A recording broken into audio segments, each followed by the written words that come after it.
There are heaps of applications of differential equations. So the first one we're going to look at is exponential growth and decay. So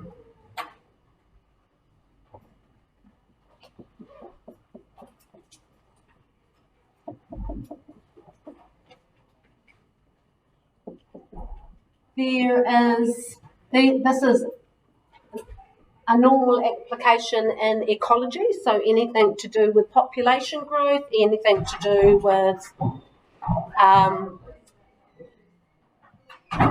population decline, could be to do with economical growth, could be to do with, what else? Radioactivity, global warming, all of these sorts of things could be wrapped up in this particular application problem. So in this case, what we're looking at is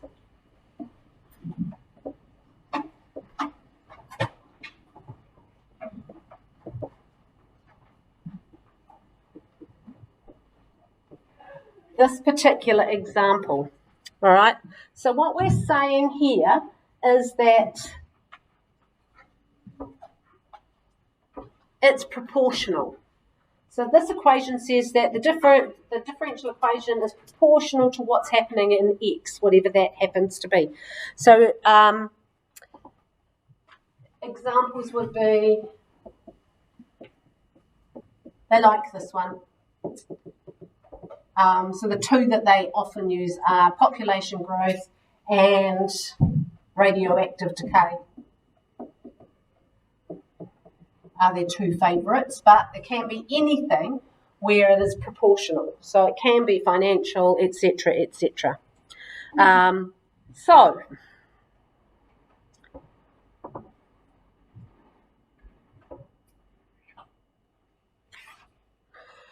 what we get is we get our equation. Okay, so that part of our equation, population growth and decay.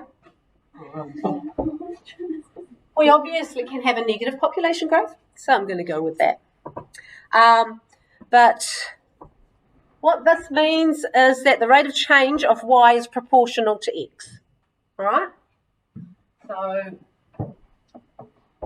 remember, the first derivative is rate of change, and this is the first derivative. The k is the proportionality. Proportional. All right. So if we were having a growth, we would expect k to be a whole number. If we were having decay, we would expect k to be between 0 and 1. All right. So quite often when it's a decay, it's written as 1 over k. All right. We also have other letters we use. We use A. And what A stands for is the initial population, whatever we started with.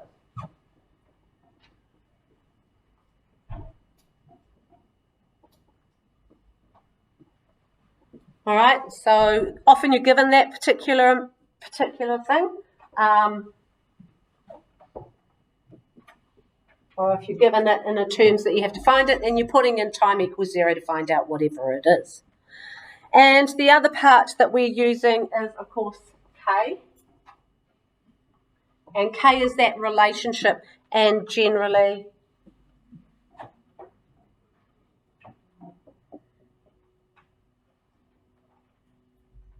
if k is greater than 1, we are increasing, so therefore it is a growth. And if k is between 1 and 0, then we're decreasing, it would be decay. All right, so how does it work? E.g., the half-life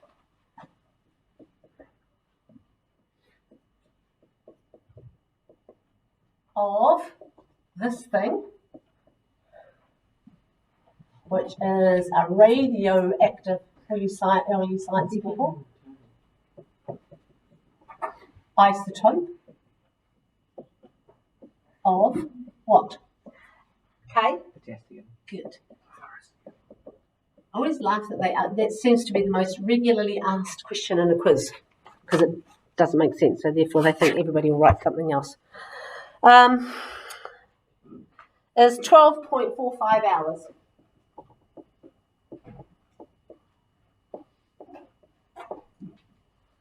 All right.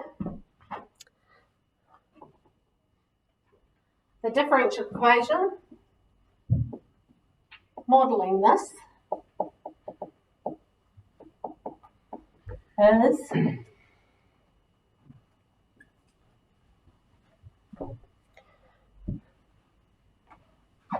dn by dt equals negative kn. All right. So we have to work with whatever they put there. If they put dn by dt equals kn, work with it. If they put dt by ds equals, you just have to understand those letters and go with it. They will normally tell you what it all stands for. So in this case, N stands for the number of atoms.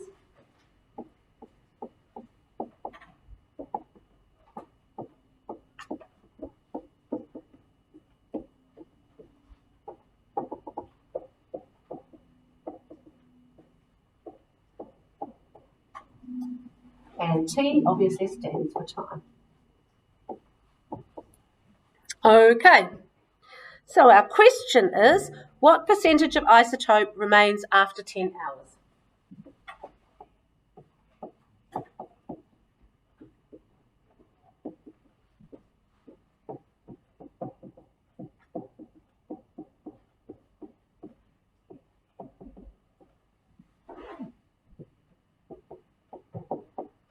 Okay.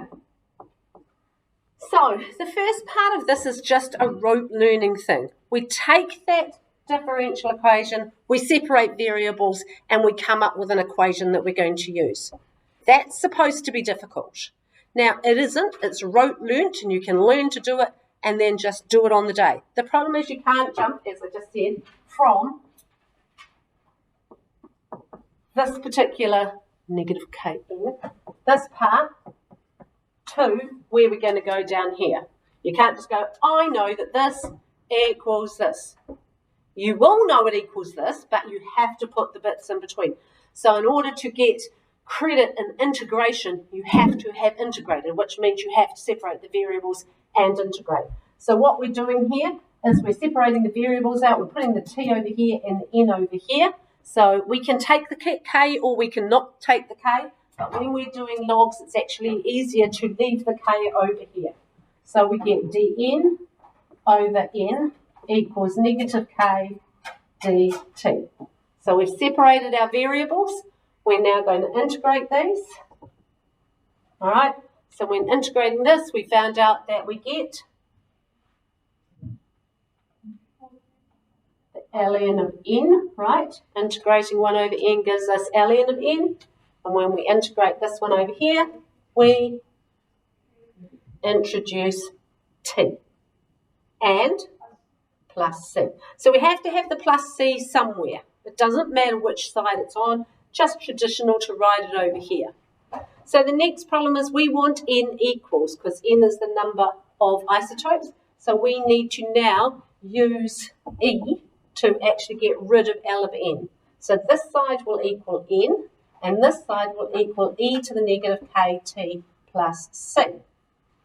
The problem is that we don't like it written as plus c, so we just know it's all to do with taking out logs, but we're just going to make that a. Now, if you think about this, if t is equal to 0, this goes, all right? If t is equal to 0, then negative kt is 0 plus c. So at 0, it's equal to e to the c. At 0, it's the initial amount. So therefore, e to the c must equal a. Okay? All right? When t equals 0, e to the c will be equal to a, which is our initial amount. But we've got the rest of it because we're not saying it's equal to 0. So this is the thing we're aiming for. So we just need to know that this goes to this. Or if it was a positive k, it would be a positive k here. Do we have to let go when t equals 0? No. So, but we do have to do that. Yeah. So we have to actually integrate, show we've got a constant of integration, and we could probably go from there to there without too much trouble. This one? Probably not. This one is the important one. This step of integrating is the step you need to get credit for integration. So now we've got this thing down the bottom. That's actually what we're using.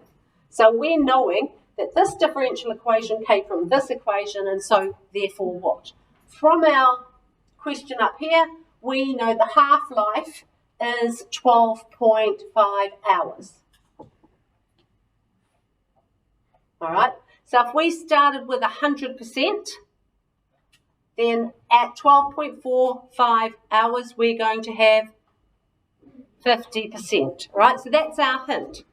So, what did I just say? At 12.45 hours, N is going to equal 50%. All right? Where A was originally 100%, so that's good. So 50% of A. All right? So if N is equal to 0.5 A, and then we can find out what that probability is along the way. So we want to put this into our equation down here. So N will equal 0.5. Oh. So 0.5 equals, we're not using the A, all right, because we cancelled it out from this side and from here, is equal to e to the negative kt. All right? So we know that t equals 12.45. So we've got e to the negative 12.45 k equals 0.5. So what's our next step? Right, we want to get this e gone. So just as we got rid of ln over here, we're now going to put it back by taking logs of both sides. All right?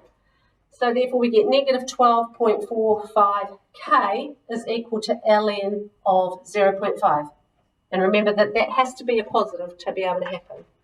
So our answer is going to be k is ln of 0.5 divided by negative 12.45.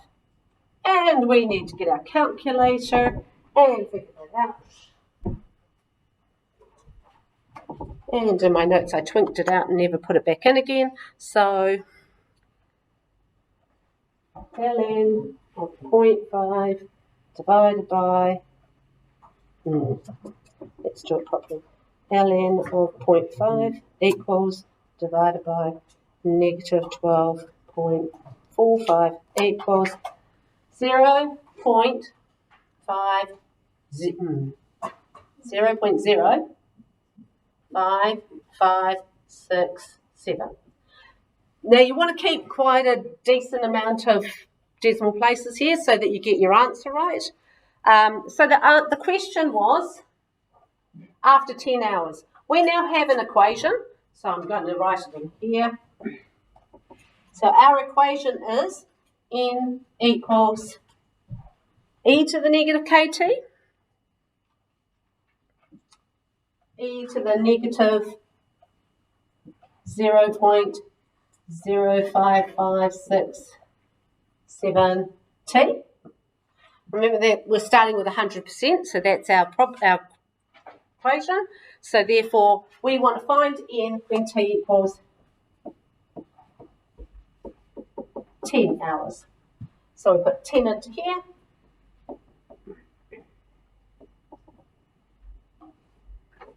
Right, that times 10 equals that. Then we go to our calculator and we put it in, e to the negative 0.5567, and we get 0.5730 1. Now, the big trick here, another of the big tricks here, is that we need to relate it to the question. So I've got an answer there. What percentage? And as dumb as it might seem, you've done all the hard work. If you don't write it back as a percentage, they'll take away your excellence. Got to answer the question. So, 57.31% remains. All right, so this question could be about population growth. They might tell you the amount of elephants that start off in the world, and then they might give you another hint later on. So they'll have an initial amount of elephants. You'd be putting your initial amount of elephants in for A. Then they'll tell you that after a certain amount of time there are this many. So therefore you go through and you solve it. So the only thing different there would be you'd have an A that you're dividing through by over here. And then they'll ask you how many elephants are there in 14.6 years or whatever. Standard questions every single year. Okay.